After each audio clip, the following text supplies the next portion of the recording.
नमस्कार दोस्तों, मैं अंकुर उपाध्याय स्वागत करता हूं आप सभी का आपके अपने YouTube channel share market analysis में। दोस्तों, बात करेंगे न्यूरेका के शेयर के बारे में। इस स्टॉक में काफ़ी सारे लोगों के पास पोजीशन है और काफ़ी ऊपर के लेवल से है। इसके पीछे के रीज़न जो है वो कुछ टेक्निकल एक्सपर्ट्स हैं। इनफैक्ट मैं आपको डायरेक्ट नाम तो नहीं ले सकता, बट हाँ, ये टीवी पे काफ़ी रिकमेंड करा गया स्टॉक एक हायर लेवल पे, जिसके बाद काफ़ी सारे लोगों ने खरीदा क्योंकि ट्रस्टफुल आदमी ने रिकमेंड करा है। और मैं ये नहीं कहूँगा कि आपको ट्रैप करा, सिंपल सी बात है, हर इंसान हर जगह अच्छा नहीं हो सकता है। कभी कभार गलत कॉल्स पड़ जाती हैं। आप उनके कहने से खरीद रहे हो तो फिर आपको भी इतना आपकी रिस्पॉन्सिबिलिटी बनती है। आप अपना पैसा लगा रहे हो तो आप उस चीज़ को ट्रैक करो। आपको वापस कुछ रिकमेंडेशन नहीं आ रही, अपडेट नहीं आ रही तो बेचो। फिर आप रुके क्यों हुए हो? मतलब आप फिर ये सोच रहे हो ना कि आएगा, तो आपकी रिस्पॉन्सिबिलिटी बन जाती है आगे की कि आप अपने पैसे को कैसे मेंटेन करते हैं। ठीक है, बट ठीक है, जो भी हुआ, इस स्टॉक में लोगों की आदत होती है कि भाई दूसरे पे इल्जाम लगाना है, जो भी है। अब स्टॉक में वन साइडेड करेक्शन चल रही है और कल के सेशन में एक बाउंस बैक आया है। पहले तो मैं आपको ये बताऊंगा, रिसेंटली एक और बिकवाली हुई है पायल जी की तरफ से, जो कि प्रमोटर्स में ही नाम आता है शायद उनका। तो ब्लॉक ट्रेड तो कंटिन्यू चली रही है इन स्टॉक्स में। क्या इस शेयर में अभी खरीदारी करनी चाहिए? कितनी और गिरावट हो सकती है? क्या हमें बॉटम फिशिंग करनी चाहिए? इस स्टॉक में फंस गए हैं, अब क्या करें? इस प्रकार के कुछ सवाल होते हैं और मैं सबका आंसर देने की कोशिश करूंगा। वैल्यूएशन समझते हैं पहले कंपनी के, उसके बाद समझने की कोशिश करते हैं कंपनी का काम, उसके बाद समझने की कोशिश करते हैं कि कैसी परफॉर्मेंस आगे के समय में रह सकती है।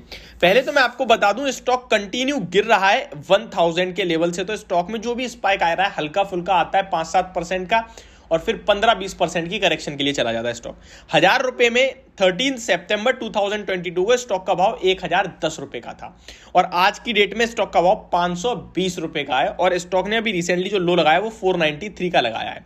स्टॉक में अब आप समझ गए कितनी बड़ी गिरावट हुई है। और अगर मैं ये छोड़ दूं और बड़ा चार्ट करूं तो एक साल पहले जनवरी 4 में, इनफैक्ट एक साल भी नहीं हुआ, स्टॉक का भाव 2100 रुपए का था, अभी 500 रुपए का है। तो वहां से वन साइडेड गिरा है स्टॉक, काफी बड़ी गिरावट हुई है। 2175 वाला 491 पे आया है और स्टॉक का पीई अभी भी मैं अगर देख रहा हूं तो 114 के पीई पे स्टॉक ट्रेड कर रहा है, तो सस्ता नहीं है। चलिए, स्टॉक के पहले हम वैल्यूएशन समझने की कोशिश करते हैं। तो मैं न्यूरेका के स्टॉक को खोलता हूं, फिर पेयर कंपैरिजन करता हूं, लेकिन उससे पहले मैं इस कंपनी को पढ़ना चाहूंगा।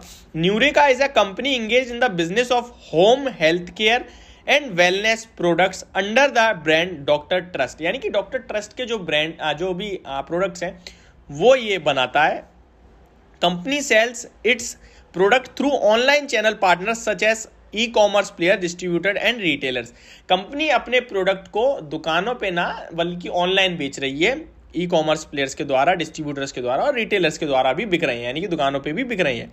इस कंपनी की बात करें तो इनकी खुद की भी डायरेक्ट बेचने के लिए ऑनलाइन साइट है, B2C।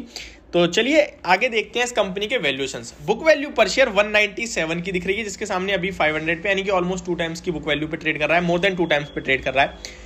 स्टॉक का पी अभी शो नहीं हो रहा है। जो मैंने अभी आपको 100 बोला वो मैं रिपीट करूंगा, वो गलत है, काट दीजिए उसे। यहाँ पे मैं जो ऑफिशियल वेबसाइट है वहाँ पे देख रहा हूँ, नहीं आ रहा है पीई। बुक वैल्यू पर शेयर 197 है। डिविडेंड यील्ड 0.58% की, यानी आधे परसेंट की। रिटर्न ऑन इक्विटी काफी अच्छा दिख रहा है, 24.4%। रिटर्न ऑन कैपिटल पर 32.7%। यहाँ कंपनी को थम्स अप है।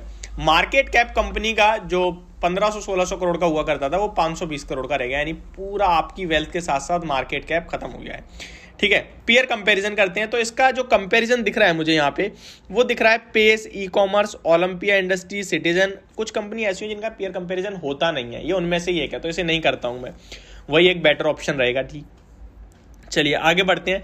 कंपनी की अगर मैं नेट प्रॉफिट देखूं तो कंपनी ने सितंबर क्वार्टर में 2.78 करोड़ का लॉस पोस्ट करा है।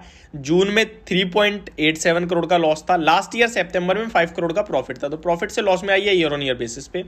अगर मैं ईयर ऑन ईयर बेसिस की बात करूं, यानी कि साल का हिसाब का देखूं, तो 2018 में कंपनी का प्रॉफिट 0 दिख रहा है मुझे, 19 में 0 दिख रहा है, 20 में 6 करोड़ का दिख रहा है, 21 में 47 करोड़ 47 का और 22 में 45 यानी 45 करोड़ का। तो ठीक है, कंपनी नॉर्मल है। अब देखते हैं आगे कैसी रहती है। ज़्यादा कुछ हम अंदाजा नहीं लगा पा रहे हैं क्योंकि ज़्यादा हमारे पास है नहीं। बैलेंस शीट देखूं तो कंपनी का शेयर कैपिटल 10 पे सस्टेन कर रहा है तो अच्छी बात है। रिजर्व्स 194 करोड़ से घटकर 187 करोड़ पे, ठीक है। डेट फ्री कंपनी है, ये अच्छी बात है। चलिए 4 करोड़ की केवल बोरोइंग्स दिख रही है तो डेट फ्री मानूंगा मैं। कैश कन्वर्सन साइकिल काफी ज्यादा हाई हो गया है, 2021 में 103 था, अभी 165 हो गया। ये खराब है, मैं आपको बता रहा हूँ खराब है। कैश कन्वर्सन साइकिल होता है कि ये बताता है आपको कि कंपनी आपको माल दे रही है और पैसा कब ले रही है, यानी माल देने के 165 दिन में पैसा आ रहा है इन पे, तो ये खराब है, ठीक है। कैश कन्वर्सन साइकिल जितना कम हो उतना अच्छा होता है। रिटर्न ऑन इक्विटी अच्छा दिख रहा है, लास्ट ईयर 67% था, इस बार 33% हो गया, तो ये बहुत कमजोर दिख रहा है मुझे, मतलब चेंज होती हुई दिख रही है चीजें। शेयर होल्डिंग पैटर्न इंटरेस्टिंग है। प्रमोटर्स 70% होल्ड करते हैं, लेकिन FIIs 12% होल्ड करते थे जून क्वार्टर में, जो अभी केवल 1.67% होल्ड करते हैं। काफी बड़ी बिकवाली हुई है इनकी तरफ से। सेम DIIs का हाल दिख रहा है, 5.22% से सीधे घटकर 5% पे आ गई, 0.55% पे आ गई है। तो FII DIIs पूरा छोड़ के चले गए और रिटेल इन्वेस्टर बुरी तरीके से फंसा है। 12.74% से बढ़कर 28% की हुई है शेयर होल्डिंग। तो ये एक मेन कारण हो सकता है कि भाई बड़े लोग छोड़ के जा रहे हैं और रिटेल इन्वेस्टर को ट्रैप किया गया है, तो ये प्रॉब्लम है। स्टॉक की बात करें तो return on equity, return on capital छोड़कर कुछ भी अच्छा नहीं दिख रहा है कंपनी में। मुझे लगता है आपको इस स्टॉक को अवॉइड करना चाहिए, लेकिन जिसके पास है वो बने रहे, उछाल जो भी आता है उसमें बेचें, अभी ना बेचें। ये होगी मेरी राय। होप आपको समझ और पसंद दोनों आई होगी। Thank you so much for watching this video. Have a great day guys.